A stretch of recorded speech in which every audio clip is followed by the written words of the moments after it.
სამოქალაქო ფრონტის ინიციატივით ახალგაზრდული ორგანიზაციები 2012 წლის 2 მაისს გეგმავენ რამდენიმე აქციას ზურაბ ვაზაგაშვილის მკვლელობის 6 წლისთავთან დაკავშირებით.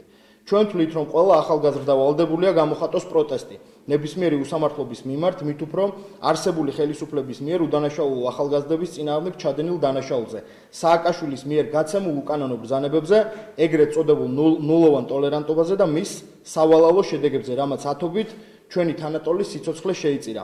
ჩვენ არ უნდა შევეგუოთ დამნაშავე რეჟიმს. ჩვენ გვინდა ისეთ ქვეყანაში ცხოვრება, სადაც კანონი უზენაესია და ყველასთვის ერთია. თვლით, რომ მხოლოდ ერთიანობით არის შესაძლებელი არსებული რეჟიმის დამარცხება და ქვეყნის სამართლიანობისა და დემოკრატიის გზაზე დაყენება. დემოკრატიული მოძრაობის ახალგაზრდული ფრთა უერთდება აღნიშნულ პროტესტს და მიიღებს მონაწილეობას 2 მაისს დაგეგმილ ყველა აქციაში. სახალხო კრების ახალგაზრდული ორგანიზაცია დღიდან დაარსებისა არ ეგუება იმ უსამართლო და უკანონო რეჟიმს, რომელიც დღეს გაბატონებულია საქართველოში.